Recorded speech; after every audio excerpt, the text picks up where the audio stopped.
Hello everyone, কেমন আছেন সবাই? আশা করছি সবাই ভালো আছেন, সুস্থ আছেন। তো আজকে আপনাদের জন্য একটা ইম্পর্টেন্ট টিউটোরিয়াল নিয়ে এসেছি, যেটি কিনা হচ্ছে লো ইমেজ থেকে হাই রেজ ইমেজ বানাবেন। সো আমরা যখন ইমেজ ইউজ করি সেই ক্ষেত্রে আমাদের সেই জন্য মাঝে মধ্যে আমাদের ইমেজটাকে লার্জ করতে প্রয়োজন পড়ে। তো সেই ক্ষেত্রে আমরা ফটোশপ ইউজ করি, বাট ফটোশপে আমাদের সেই ধরনের রেজাল্টটা আমরা পাই না। আর অনেক পেইড সফটওয়্যার আছে যে এই জিনিসগুলো হচ্ছে যে আপনারা বেশি ইউজ করতে পারেন না, সেই ক্ষেত্রে আপনাদের পেইড একটা ভার্সনকে পারচেজ করা লাগে। তো আজকে আমি আপনাদেরকে এমন একটা ওয়ে দেখাবো যেখানে হচ্ছে ফ্রি অফ কস্টে আপনি অনলাইনেই ইমেজটাকে লার্জ করতে পারবেন এবং 8x লার্জার, দ্যাট মিন্স বুঝতে পারছেন, মানে 8 গুণ বড় করতে পারবেন। সো চলুন শুরু করি। আপনি যদি চ্যানেলে নতুন হন অবশ্যই চ্যানেলটি সাবস্ক্রাইব করে ফেলুন, আর যদি আগে থেকে সাবস্ক্রাইব করে রাখেন অবশ্যই hit the like button and share with your friend. কথা না বাড়িয়ে চলে যাচ্ছি আমরা টিউটোরিয়ালসে। সো আমি অলরেডি হচ্ছে এখানে একটা ইমেজকে বড় করে নিয়েছি। অ্যাকচুয়ালি এই লিঙ্কটা আপনাদেরকে আমি প্রোভাইড করে দিব, সো চিন্তার কিছু নেই। তো আমি একটা গাড়ির ইমেজ খুঁজছিলাম, তো সেখানে এই গাড়ির ইমেজের যে রেজুলেশন সেই রেজুলেশনটা খুবই ছোট। আমি যদি এটাকে সেভ ইমেজেস দিই এবং এটাকে আমি সেভ করি, তো সেভ করলে আমি যদি এটাকে ফটোশপে ওপেন করি তাহলে বুঝতে পারবো যে কতটুকু ছোট এটা। ফটোশপ 2022-তে আমি ওপেন করলাম, দেখেন অনেক ছোট ফাইল। ইমেজে যাচ্ছি, ইমেজ থেকে ইমেজ সাইজে চলে যাচ্ছি। তো এখানে গেলে দেখতে পাচ্ছি মাত্র হচ্ছে 510x340 এবং 72 পিক্সেলের রেজুলেশনের একটা ইমেজ।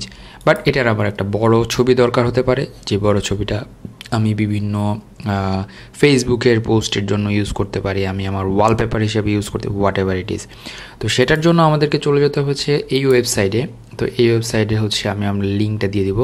তো আমি চলে যাচ্ছি, এটাকে ক্রস করে দিলাম। আমি এর আগে এটাকে আমি বড় করেছিলাম। তো এখানে আপনি ড্র্যাগ অ্যান্ড ড্রপ করতে পারেন অথবা ডাবল ক্লিক করে নিতে পারেন। তো আমি এই ছবিটাকে ইনপুট করছি। ইনপুট করার পরে এখানে আমি হচ্ছে যে 8x দিয়েছি। 1.2 ভার্সন 1.2 দিয়ে রাখতে পারেন, 1.4 হোয়াট এভার ইট ইজ। তো 8x আমি বড় করে দিচ্ছি এবং সাবমিট করে দিচ্ছি।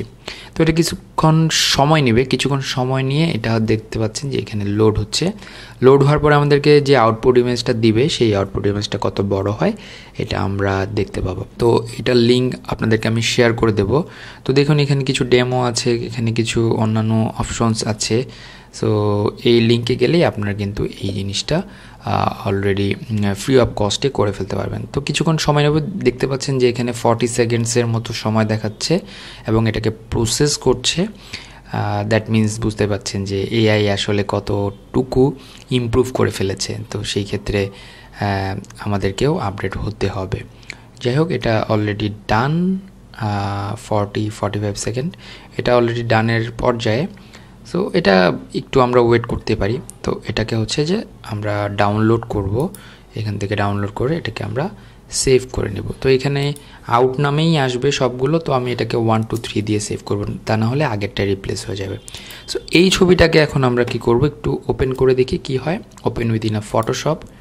সো দেখতেই পাচ্ছেন, এবং এখানে গিয়ে আমরা যদি ইমেজে গিয়ে ইমেজ সাইজ দেখি, দেখতে পাচ্ছেন যে 2040x1360 এখানে আমাদের রেজুলেশন ওরা প্রোভাইড করেছে। সো ফ্রি অফ কস্টে এবং ইজিলি আপনারা কিন্তু আপনাদের যে স্মল সাইজের যে ছবিগুলো আছে এগুলো আপনারা বিগ সাইজের ছবিতে কনভার্ট করে ফেলতে পারেন without using Photoshop or like paid tools. তো এই ছিল আজকে টিউটোরিয়াল। আশা করছি এখান থেকে উপকৃত হবেন। হ্যাপি ডিজাইনিং, ভালো থাকবেন সবাই, সুস্থ থাকবেন। আজকের মতো ASM আরিফ AD একাডেমি থেকে বিদায় নিচ্ছি। আল্লাহ হাফেজ।